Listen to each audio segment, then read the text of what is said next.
Guys, today we're going to Xi'an's famous Qinglong Temple to see cherry blossoms. In the second picture, you might see a red rectangular shape. That is the city wall. Then there is the yellow circle and the green star. The yellow circle is Jiaodai University. There's cherry blossoms there as well, but it's closed. And besides, the ones at Qinglong Temple, which is the green star, are way more beautiful. Hi guys, my name is Jerry, and today we're going to visit Xi'an's Qinglong Temple, its history, the museums, and of course, the cherry blossoms. Who doesn't want to know about those? What are we waiting for? Let's get ready and go outside.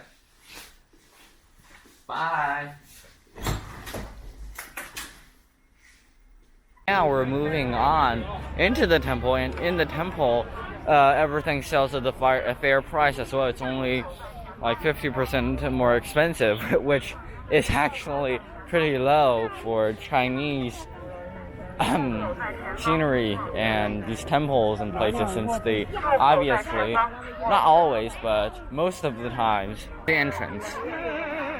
Now let's take a look at the front of the temple. We can see that it is a very huge, and all these things here are just people. All these people here, it's just actually more than I expected, but sure, why not? As we go into this place, we would have to use an app called Meituan to get into the temple.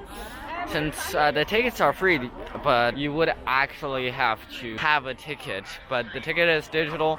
For some reason, you just gotta have it, since it's probably some reason of, it's probably something because of the coronavirus. But there's another QR code that you could scan for the exact same reason. We're just gonna buy the ticket and then go in there. Right. So we're moving up the temple. Great thing. And we've already bought the ticket. You can see how it functions, and I'll leave a link below to the link, obviously. We're just gonna go into the temple, and voila, everything is gonna be solved. So right now, I would like to talk about the origins of this temple. This temple was actually built in the Sui dynasty. In the Sui dynasty, it was built but then destroyed for some particular reasons, but then was rebuilt. The temple was originally called the Linggan Temple, but then the name changed as when a monk was chanting for a princess of the Tang dynasty, then the princess's disease disappeared. So the princess decided to rebuild a temple nearby, and then named the temple Qinglong Temple, which is the temple that we have here today. But although, just as a friendly reminder, this temple today is actually built using funds of the Chinese government and probably some Japanese organizations, since this obviously isn't the original temple. It was built in sometime in the 2000s. And now it's become a popular location to go see cherry blossoms, just like in Japan, since Japanese people also donated a lot of cherry blossoms to this special location a few years ago. Some years ago. And it's a really great place for scenery seeing, and of course to know about the history, which is one of the other things that I am going to tell you today. But be patient as we go through the temple. We can see there's actually, I don't know if you can see it, but in the air there's actually a lot of these sort of things called little fuzzy balls. They're not something that you would usually have, but you do have them in China, since the city planners didn't think of it as very well, and the tree bore these sort of little fuzzy balls, and after that there was no way to solve the problem, and these little fuzzy balls just go around every spring, and then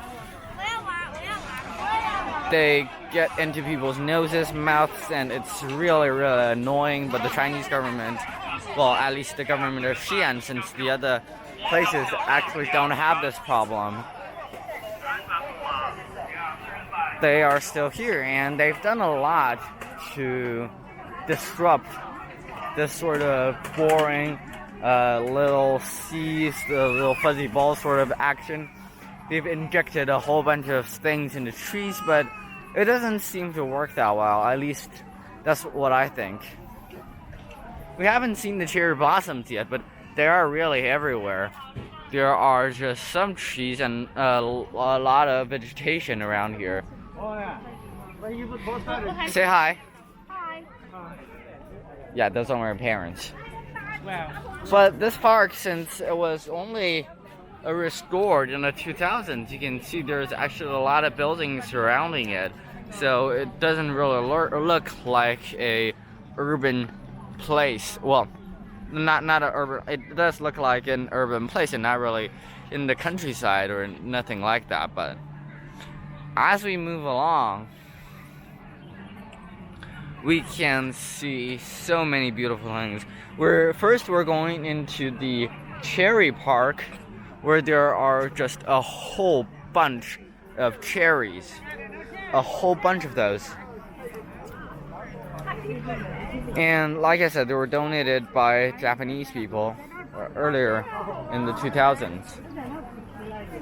And this cherry park is amazing. The other day I visited it, but the blossoms were somewhat closed, and they weren't blossoming like it's said it would be. And you can see something really classic and really only Japanese in China you would see. Long lines in front of a park. Right? Long lines before a park, and not like an Apple store. So that's something amazing. There are standard guards around here, since I think they're here to protect people. I mean, it's a Sunday actually, so there are a whole bunch of visitors, even more than the other day when we visited on a Tuesday. Now we can see these, well, not really armed guards, but I think they're just here to protect people and to stop any people trying to sneak over there, you know, under that red belt. I don't know if you can see that, but yeah, under that red belt, you know, inside there's the line area, but outside there isn't. All these temples around here are constructed using a Tang style sort of thing, and they do look like real temples constructed in the Tang Dynasty, since, well, it was meant to be that way, unlike some other temples in Thailand, I would say, that doesn't have too much of this feature. It's more like temples in Thailand. They're constructed by stone and a little bit of cement or concrete, and it isn't stable at all. Okay, you can see here there are some people selling all these things, since of course it's snacks, selling all these snacks, since people would get really bored during their time standing here. Oh, there's even coconuts. So yeah, we're gonna stand in line, and I'll be back when we are in the front of the line. So see you a bit after. Alright, now we have entered the cherry park, as I would like to call it, but it's actually not called like that. I mean, it's obviously called something else, but I mean, you know, just for simplicity's sake, we're going to call it the cherry park. And I'm just gonna slowly turn over my camera so you guys could see the front of things. Alright. Okay. No problem.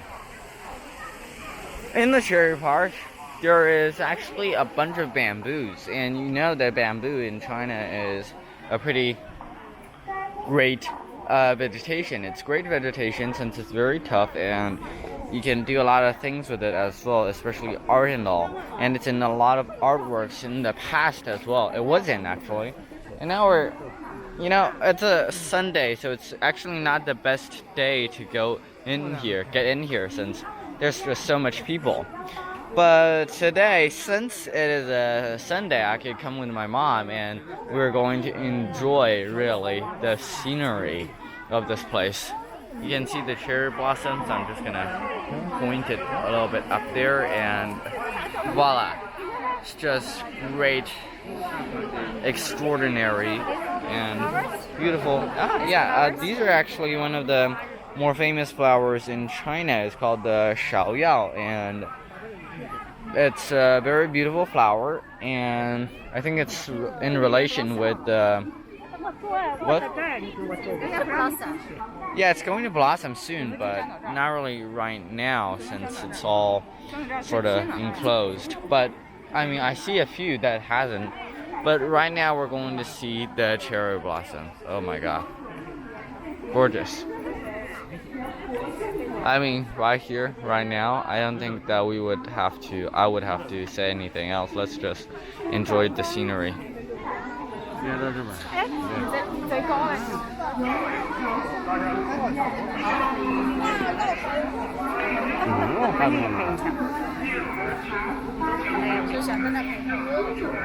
Smile.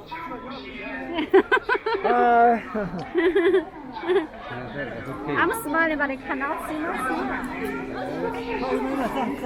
Well, there is so many people here, and I mean, I love the popularity of this place, but also it's just marvelous.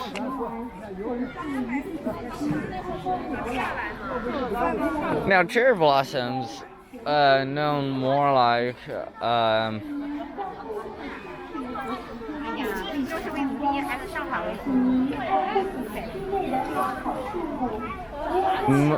Cerastus sp is actually a series of sort of flowers, not really only this one, but you know, here there's all kinds of cherry blossoms as well.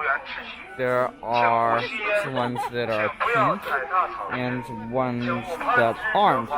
There are leaves, and of course there are also pink flowers that are done very nicely. These pink flowers are very beautiful as well, and you know, it sounds like Japanese music over there, if you can hear it in all these sounds. But also, while we are continuing doing this, we are rushing through the people who aren't going to live in the moment, since they're taking too much photos. That's what I always say, just take a few and then forget the rest, since what's the point of taking so much photos if you aren't gonna look at them? I mean, that's what most Chinese people do. They send it in their WeChat moments, which is sort of like the same of just sending a Snapchat or sending a twittering or having an account. And I mean, some people like it, some people does not, and other people say, okay, yeah, because of his suggestion, I'm just going to go to this park altogether since it looks very nice. But other people are not the same. There are, of course, other people who doesn't like too much the scenery and just decides to live in the moment, just like I am. Well, of course, I'm recording the video since the other day I was already living in the moment, and this video is just for, you know, telling everyone how beautiful the place is. And since you've been looking at cherry blossoms all day, I guess it would be something new to see that here there is actually a cave of some sort. A cave of some sort. Oops. You see there's actually down there, it's sort of a mountain or something up here, and there's all sorts of these stones that are just very nice to look at, and you could probably do an adventure down there as well. Also, I don't know if you can see through the trees, but there's actually multiple buildings on the other side as well. Like I said, it's a city area, and it's great. 拉就是警戒的，下面有裂缝的，万一它现在掉下去了。Well, I mean, if I don't know if you can understand Mandarin or not, but the person, the security guardy person, just said that down there's danger, so it's actually surrounded by rope. It's an area that could not be entered, and of course, I was planning on going there, but since that it's not safe, I am not going to be. And look at this one. This sort of cherry is called the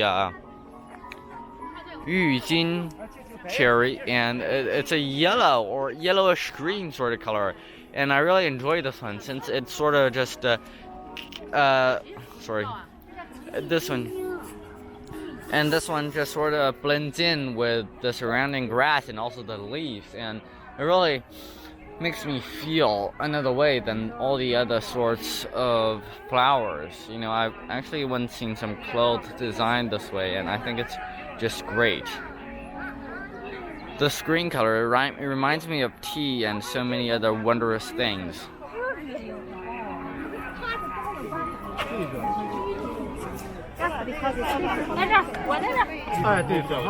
Alright, moving forwards, there are still cherry. Just cherry. I mean, these sort of cherries are different from viewing cherries, are very different from, you know, these cherries that you could actually eat. They grow on cherry trees, much more different than these. And I don't know if the normal, all-you-can-eat sort of cherry trees can be found, or all these cherry trees are really blossom. And even if they do, I think they don't blossom as great. Well, as you can see here, it's well, something that you won't see in normal videos, since it's pretty much all broken and there's so much stuff down there, just construction waste, concrete, bricks, and really it's a hard, very, very weird landscape. But all this just to remind you that there's not only the beautiful but also the ugly in these sort of parks. You know, if you're thinking of it in a philosophical way. And you can also see some people down there, perhaps they're just people who can only live by just catching or just getting these things, or getting used metals out here and finally sell them. It's sort of like a novel that I once read about how, you know, people, you know, that doesn't matter that much, but, you know, these people out there, it's somewhat sad. But returning from all the sad things, there's also some other photos up close of cherry blossoms. You might enjoy that. And also one other that hasn't blossomed. And I think, personally, I think that looks even better. And for me, I don't really like too flashy, too much pink in these sort of flowers. I think I mean, the percentage of flower to leaves, it should be something like 1 to 10. And that would be the best ratio, since too much pink things, too many good things can be bad as well. And for me, leaves is just the thing that you have normally, so I guess it's okay. And also, you know, I think I met this guy before, and he actually does a lot of art, and I think it's oil paintings, but I'm not really sure.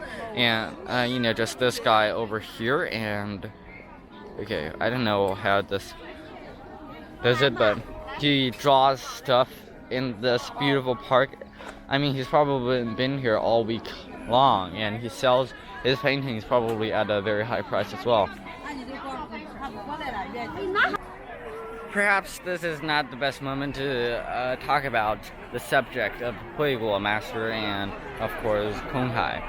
But I gotta just record it here, since in the museum there wasn't enough time, and of course we didn't go to the so-called place especially made for Konghai and Huiguo, since we can't find it, and it probably doesn't exist, and they were just planning to build it. But I mean, I don't think so, and perhaps the museum was with one and perhaps the temple that we went to was actually it, but I always thought that it wasn't, so kind of just forgot it.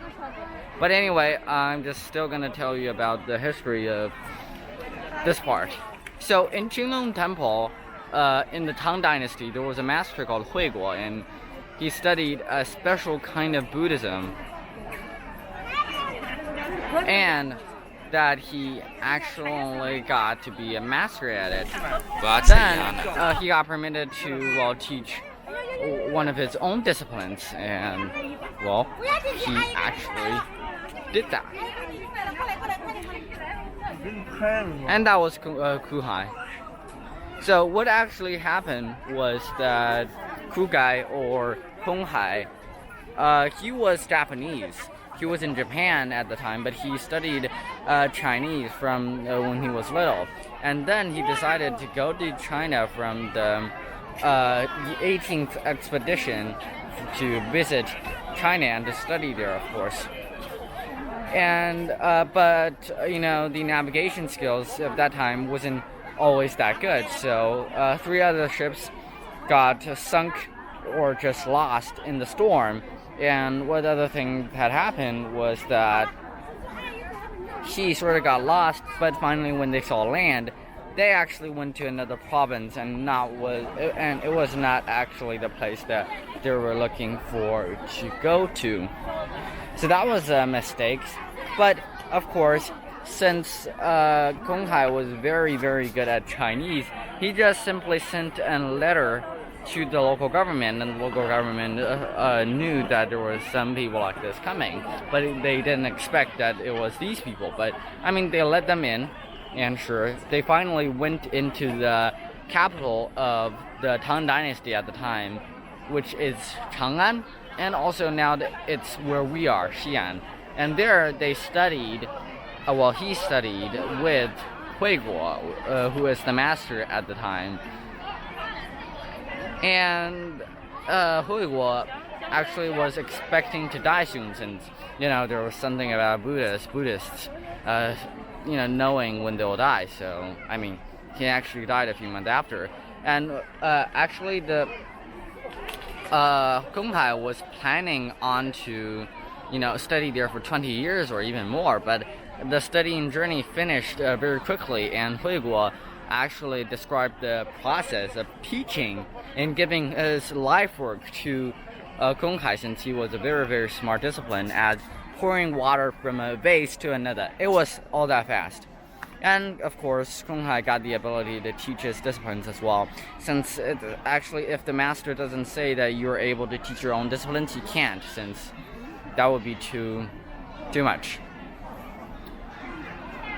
Then after that he got the ability to teach his own disciplines, he himself went to Japan, and there he started teaching his own disciplines, and there were many legends concerning him, since he was actually one of the most important figures at the time. And that's basically the story of Konghai and Hui Guo. But one more thing to add, if there is anything, is that one of the supernatural sort of story about Konghai. So there once was a very, very rich merchant in Japan, but this merchant was somewhat evil or somewhat bad. One day a monk went to, wanted to got his alms bowl, which is the bowl that he holds, and to ask from people, ask from neighborhood to neighborhood some food. But then this evil merchant, not really evil merchant, but this merchant didn't give him any food, but also broke the alms bowl, which was pretty important, and even chased the monk away. But afterwards, his 9 sons, one after another, died, and the conclusion was that this monk is Konghai, and he had special abilities of some sort. And finally, when he ran through the island for 20 times, he didn't find Konghai, but the ones that he had reversed to actually do the reverse, clockwise. I mean, he okay, that part was unclear, but he actually chased around the island, or ran around the island clockwise for 20 times, but didn't find Kong Hai. But then when he turned counterclockwise, I mean, he found him. And afterwards, he was like pretty tired and said to Kong Hai that, okay, after I die, please let me reborn into a merchant, a very rich merchant's body again, so that I could revive or just fix a broken temple nearby. And then Kong Hai gave him a stone, and then suddenly the merchant disappeared, and what appeared was a baby. And on the stone was written the merchant's name and reborn. So afterwards, when the child finally grew up, he did become one of the people to donate a lot of money to nearby temples and even got one back. Well, right now we are going to go to somewhere else, probably exiting the temple. So we've actually done a whole lot of things, and it's really a gigantic place, and I just really don't know what to do. Oops. Oh, sorry for that, guys. I mean, it's sort of my problem, but at the same time, not really.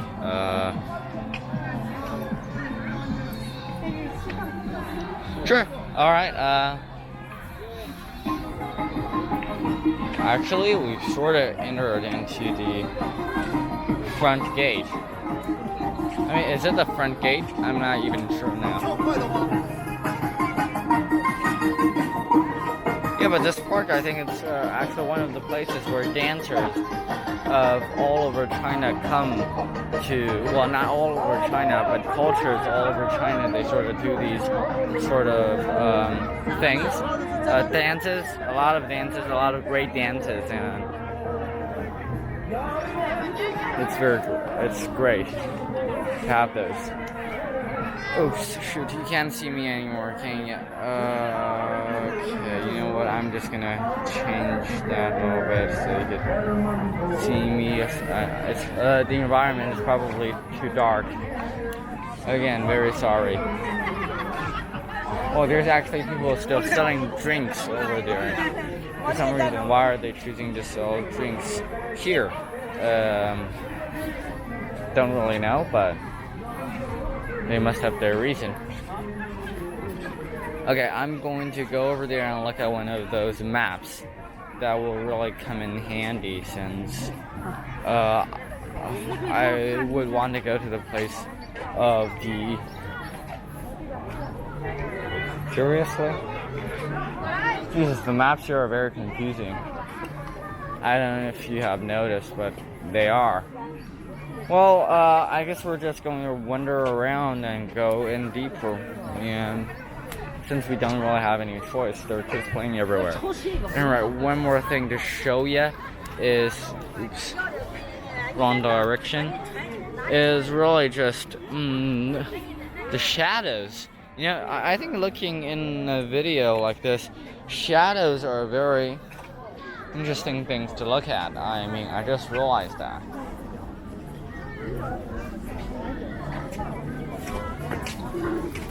And then there's always other details of this place. Well, I've actually captured one of these sort of little things in my hand that I can see here. There's actually a little sort of thing here, and it's great. Now we are going to one of the places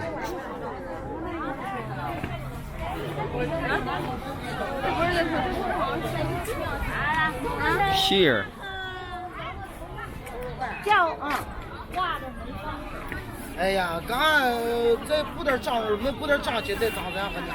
So actually, it's a huge parking lot, and we're just gonna go sit here and rest for a moment. Well, I'll tell you some of the interesting things about Xi'an, at least. One thing that was very interesting to me is that Xi'an actually went through some city planning. Actually, my art teacher just told me this a bit after, just today, and it was really interesting the way that he did. And why Xi'an went into, city planning was that they wanted to represent really how a country like China would really function. I know they wanted to know how the city could be represented, and as you all know, or probably might not know, in Xi'an there's a lot of old buildings and great sceneries and stuff. And these constructions were actually constructed way back in the Sui and the Tang dynasty and all of those times. Xi'an was the capital of 13 dynasties, or was it something else? I wasn't sure. Yeah, it's 13 dynasties, so it's a very great place, and in the past it was called Chang'an, basically meaning forever in peace, and it is kind of true, since this place doesn't have a lot of dangers. It hasn't really experienced any great sort of earthquake or tsunami, since it's in the center of China. And Xi'an, there's also many other great places like the Terracotta Warriors. And in the Terracotta Warriors, there are also things like the Terracotta Warriors. In there's all sorts of clay warriors to represent like people getting into the hell with Qin Shi Huang, which is the emperor that they were buried with. Actually, before when an emperor died, before Qin Shi Huang, when an emperor died, all of his servants, that basically means everyone who works in the palace, has to die with him, since they think that all these people would be servants for him in the afterlife as well. People in China actually believed in afterlife. You might not know that, but yeah, they did before, and it was very interesting how their view of afterlife is somewhat different from some Western countries. How so? It was very interesting, their view of afterlife. They think it's sort of a place where, in their view, there's only hell. And when people die, they're just gonna go to hell. Really, I'm not meaning this to say anything bad to anyone. They're just gonna go into this place called the Difu, and there's actually people who can control life and death, and voila. So you might know the very, very famous novel called Journey to the West by one of China's most famous books. And in this book there was Sun Wukong, which is practically a demon monkey sort of person, and he helps Tang Sen, who is really a monk who is a mission to go to India at the time to get the scrolls about Buddhism. And they succeeded. In one of the museums that we're going to today, we're going to see an alms bowl, and there I would tell you some of the tall tales of Sun Wukong and, of course, the Journey to the West. It's really a great novel and full of small adventures, and it's a great a thing that has been achieved in all manners. So, without further ado, let's get on and do this journey thing. And we're going to arrive somewhere, I think, probably sometime. Yeah, let's go. Let's go. 你看到了，你赶紧过吧。如果是改天你过去是对我查的话，那好不好？但是我们这一个你去买一个，先看看我好吃嘛。我说你要不要看？对，跟哥哥一起我的感呀。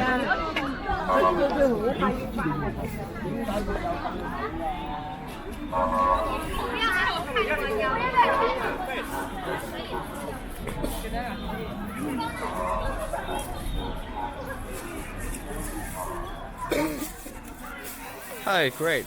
People who plays the saxophone.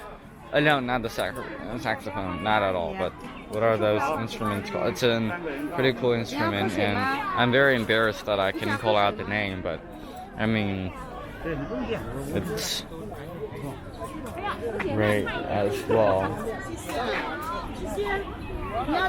So anyway, going even further, we're just gonna go where the road takes us and just pray to God that we're not going to walk in a complete circle, since that would be so embarrassing, and probably there will be people in the comments section who says, hey Jerry, well, actually, an introduction first. My name is Jerry. I am 14 years old, and I love doing videos and just talking in general, since I think using a language to communicate is the best way of communicating, since it's the way of the 21st century. Right, so there's actually other sorts of really great flowers here as well. I mean, these ones, purple ones, I'm just gonna get a closer look at one of them. Oh, it's having trouble focusing. Does it not? Never mind. We're just gonna go to some other places. Oh yeah, and then there is some people in Han clothes. Actually, some girls there, and it's sort of a fashion even in China, since so we're reminded of a lot of history, and this history could not be ignored at all.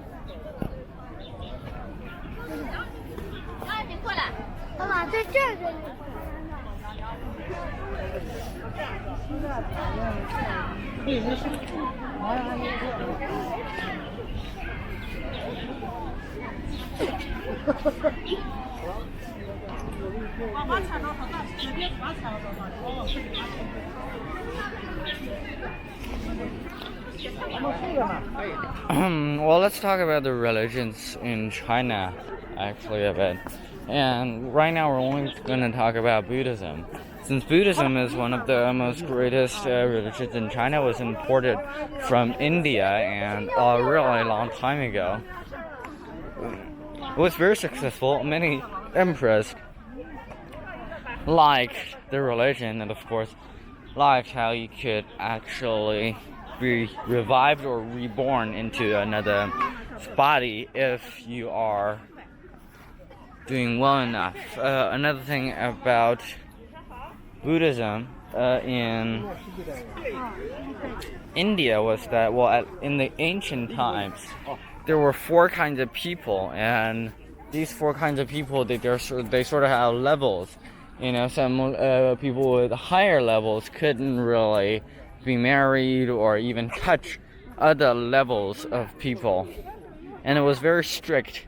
You know, sort of some were slaves, some were workers, some were soldiers, some were really politicians, and they each had their levels. So in that time, you know, it's that Buddhism, if you were doing good things, it's sort of like karma. But if you do good things, you'll have a lot of karma. But it's not really exactly the same thing. They don't call it karma. I don't think so. But yeah, if you have enough karma, then in the next life you will be reborn into a sort of person, you'll be reborn into a person of higher level. But if you did very, very bad things and had really, really bad karma, you would be reborn into a lower species. I mean, that meaning some still humans, but perhaps slaves, or even worse, something like animals, rabbits, dogs, you name it. But really, I've always found the sort of reborn concept be very interesting, since how do people get reborn exactly? And if they get reborn, will they still have memories? Of course not. But if they don't have their memories, what that is the part that makes us human. I mean, it's sort of like the modern concept. Well, not the modern concept, but the scientific concept that, I mean, strictly saying, when the person dies, the body will get into the grave, and the grave sort of decays a little bit, and then maybe perhaps worms eat the corpse, or just bacteria, disintegrates the corpse, and some part of the body will eventually get into the food cycle again and be consumed probably by another human, perhaps even another baby, if the baby is eating milk. And that's sort of the closest thing as being reborn, and it's sort of exactly the same as well, since the baby doesn't remember anything of the things that they consumed. But yeah, actually, since in the Frozen movie, the newest movie, which I watched, embarrassingly saying this, since I need to practice my French and I need new movies to watch, so don't say anything.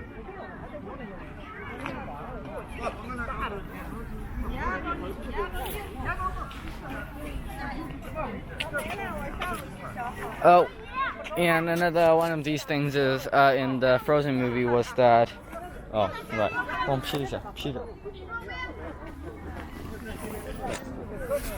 Was that water has memory? Such a stupid thing to say.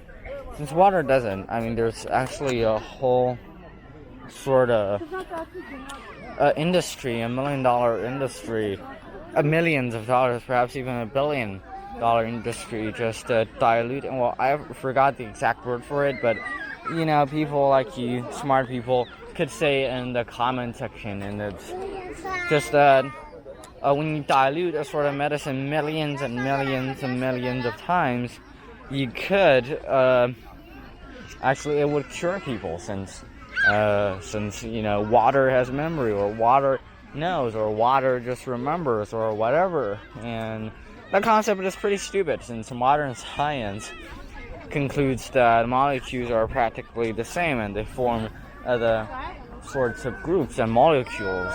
So those are pretty much useless information. But yeah, like I said, water doesn't have memory, and I don't believe in Buddhism, so perhaps I'm not the best person to say this, but I still respect it.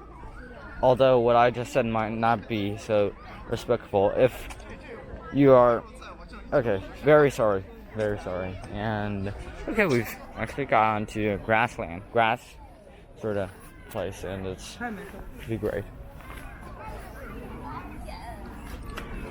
Also, talking about Buddhism, it's spread in China, it's spread in a lot of other places, and finally, of course, to Japan. There are various types of Buddhism, and one of the biggest, well, not the biggest, but one of the more famous branches is the, what do you call it? I forgot. Actually, it doesn't really matter that much, but sure, I forgot. That was brutally honest. Very brutally honest. So, right, now we're going around, and I guess nothing. So, say hi again. Hi. Okay, great. You know, once we get to the museum, I'll get back to you. We have arrived at the real Qinglong Temple, and here we have like a souvenir shop, and I mean, I'm not looking forward to buying anything, but there's a lot of great stuff here. You could buy some of them, and they're not too expensive, some $3, $4 stuff. Anyway, let's just go in. Right, just straight into the temple, there are just so many, such a strong smell. I mean, I couldn't even say how strong the smell is since I can't really smell anything, but the smoke and wow. Okay. And this is sort of a 有硬币吗？有。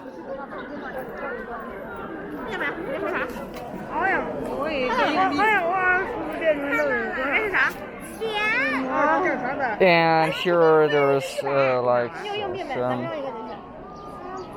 Well, I mean, here is actually a 5 jiao, and that's approximately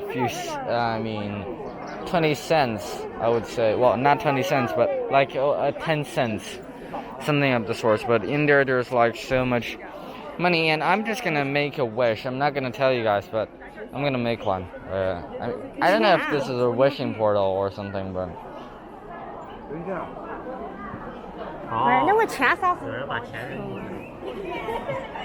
Oh, actually, you know the. Okay. All right. I've done the wish. You guys could do the same. All right. Please. I'm just gonna. Real quickly. Sorry guys, my shoelaces got untied, and I'm just gonna wait for a moment. And wow. You can just see the umo, or just the smoke, and there's people selling these right here, and they're great and all, but I mean, they're so smelly and so incredibly amazing. All this is, you know, the architecture and all. You see, there's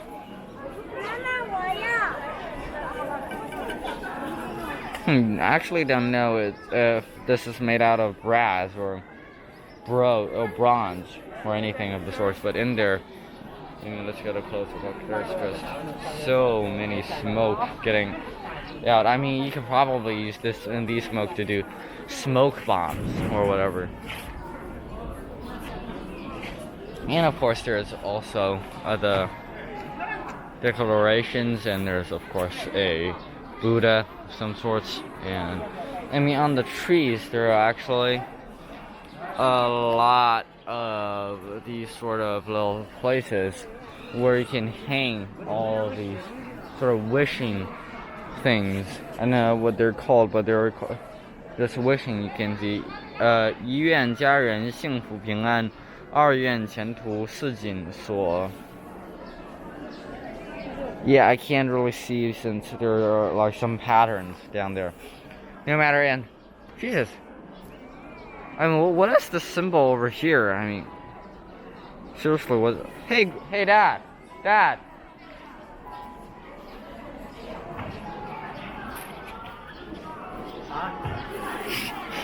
怎么有这个？是吗？啥？这许愿的袋子，人家都。就这个每个袋子上面写字嘛，你想弄吗？不，我怎么这个标志看的有点像？哦，那个标记是吧？啊。那个是不是德国的那个是不是反过来的？好像是吧。是。Well, actually, the symbol, you know, here it's just. I mean, I'm really sorry for my. You know, that I don't have any knowledge on these things, but you know, I thought it was a Nazi symbol. It's not. So, yeah, it's a sort of Buddha thing, probably. I mean, really, the smoke here is hurting my eyes, but I mean, I guess there's nothing that can help it. 走吧，往那边走。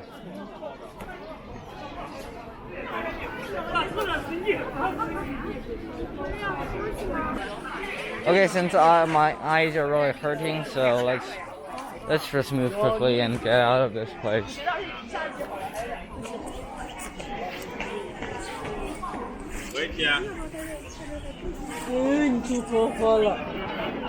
绕一圈吧，走。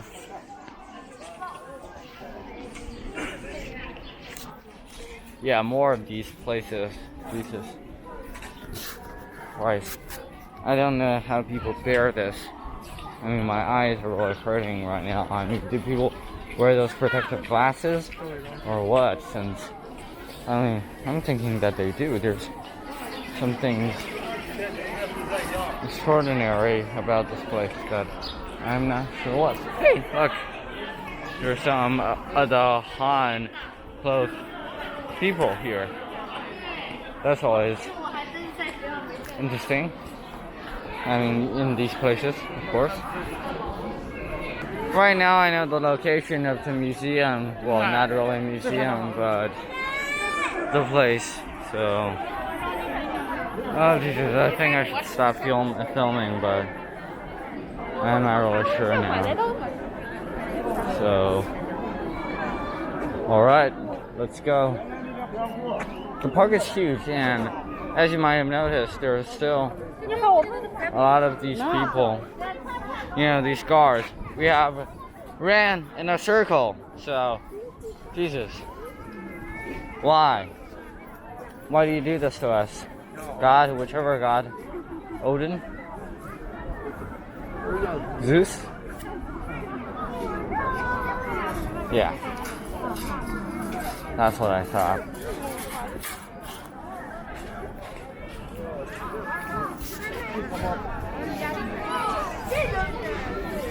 Although I forgot who is the Celtic god, who is like the god of the Celtic gods.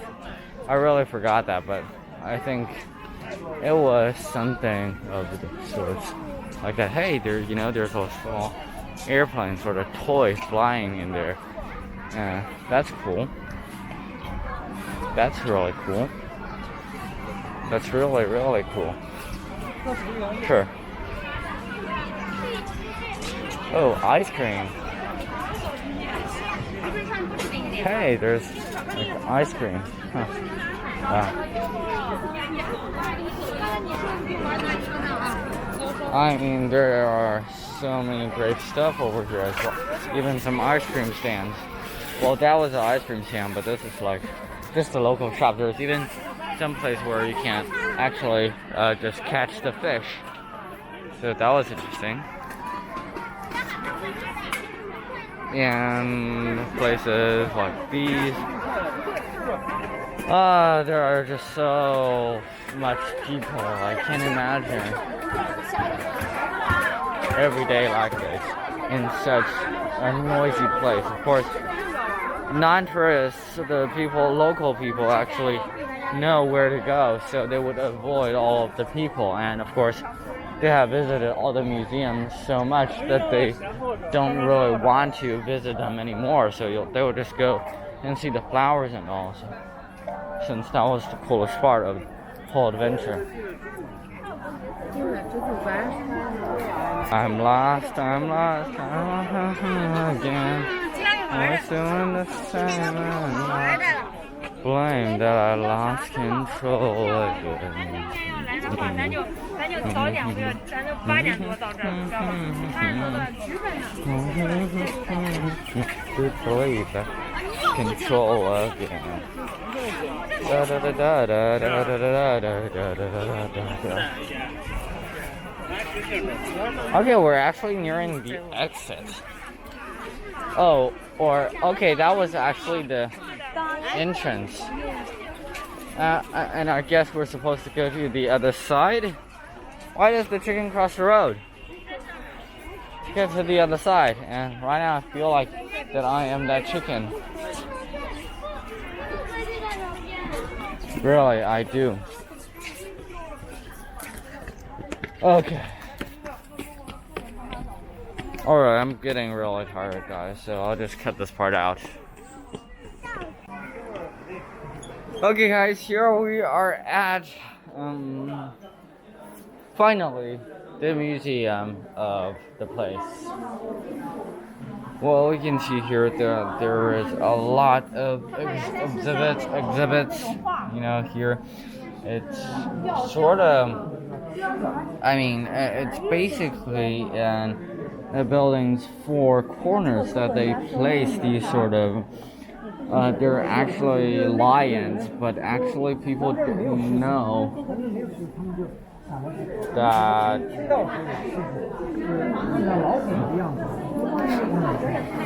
that they just thought that actually these look like a bit more like tigers than lions, actually, since at that time China didn't have any lions, and now there's none actually as well. So we decided that we would just carve lions sort of like tigers, but differently. Like I said in the beginning of the video, a lot of these things were very old, very, very old. And you can see, oh, that's actually a pretty nice head over there. And that head is also one of the things that I would like to talk about. Well, in Chinese history, actually, there is four sorts of really great monsters or great or identity deities that looks like monsters. And the first is sort of a dragon, which is a qinglong. This means a green dragon, or which qing is sort of a color like light green, but with a little bit of yellow, or a little bit of blue, or both. But yeah, that's qing, and the first creature is called qinglong, and the Qinglong Temple was something that was very famous. Perhaps it's because it's named after Qinglong, but of course there's also Huiguo, Konghai or Kugai, that I'm going to talk about, but not right now. And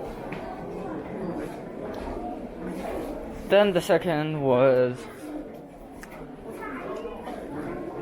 Qinglong. And then there's the white tiger. The white tiger, for some reasons, was one of the. You can see there's like a Kugai, but when he was a teenager. And this one is something also called some sort of rock that you can make an instrument out of. So that's very interesting as well. So we had a Qinglong, which is the green dragon, the white tiger, and then there is also Shenwu. And that's basically just a tortoise and a snake, and those two are entangled together, forming sort of the third great deity that looks like a monster. And you can see there's actually one of those sort of small, I think it's a brass piece, but covering it, it's sort of a golden surface, and this sort of well, it's just an elephant, but I mean on there's obviously something, and it has to be placed somewhere as well. And finally, the last deity, monster/animal that we're going to talk about is, well, actually, this one is the third, and Shenwu is the fourth, and this one is basically I actually forgot the name, but it's sort of a giant bird peacock. It's sort of a peacock, but also in the same time not one. And those are the four deities, ancient deities in Chinese history that we're going to talk about. Of course, they're just in the legends, and they're carved everywhere because of their familiarity and because they're famous. And also, we're going to look at this sort of 5-pin monk. That's what they gave. It's a nickname for Konghai. That's because he was said to be a master in Chinese and, of course, Japanese calligraphy. And that means, well, the 5-pin monk, it means, if you can see the photo, he is actually drawing with his mouth, his 2 hands, and his 2 feet. So that's why they called him the 5-pin monk, since he can, write in the same time simultaneously with his 5 different limbs. And that would be really cool, I guess. And finally, the thing that I really wanted to show you, this is an alms bowl. This alms bowl, I think, is pretty ancient. I don't know if it's something special or not, but in Ji, which I'm going to tell you a little bit more about, there was also something that was special. It was called the purple golden alms bowl. It was for Tang Seng, and the sort of course, that one isn't the alms bowl that Tang Seng used, but in the journey to the west, the alms bowl played a pretty important role, and that was one of the things that another high priest or another high monk gave him. So yeah, a lot of other things that monks use.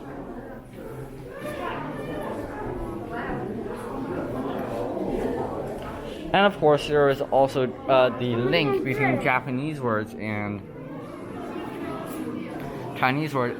It was said that Kong Hai, when he returned to Japan, he used some of the Chinese characters, and Chinese characters sort of is called kanji in Japan, but then he created the other 2 sorts of things using the 2 different parts of the Chinese language to create Japanese. And there's also 2 other things that Kuka actually forgot, so never mind. So yeah, there you go. There's some other more historic stuff that I'm not going to talk about since it was too boring. Well, not boring, obviously. People used a lot of time, and they spend a lot of time to do it, but there, you see, it's all here. Some more historic stuff, and we're done with that. 继续上楼了。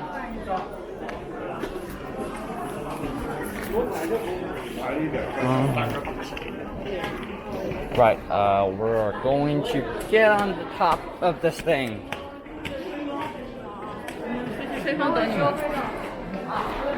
And right, there's of course extra information on the subject of some cultural things about the Tang Dynasty and all that. And I don't think on the 3rd floor there's much of anything. I'm just gonna show you around and maybe get this into a montage. But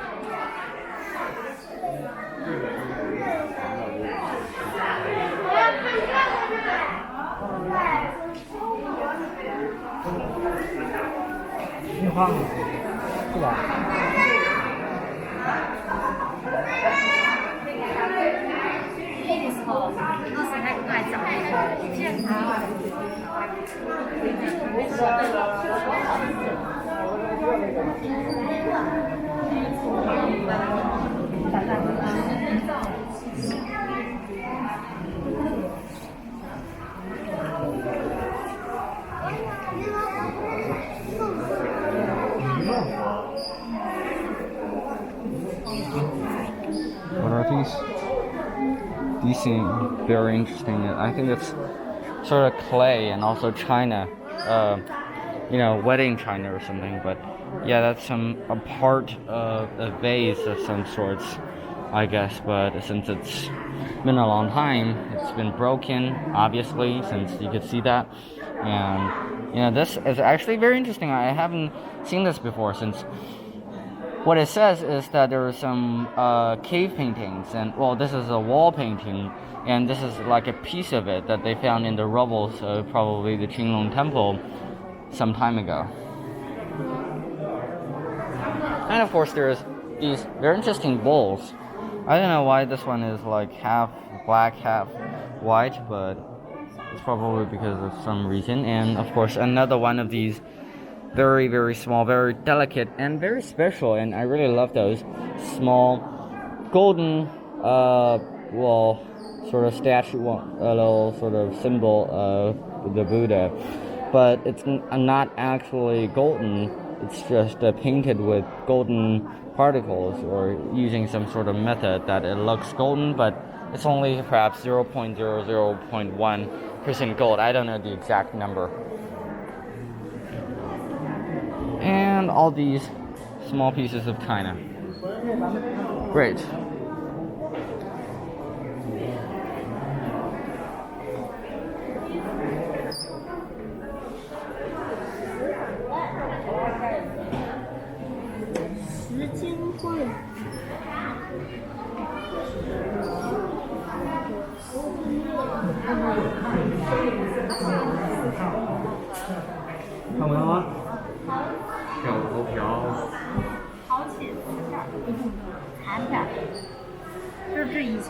Say hi.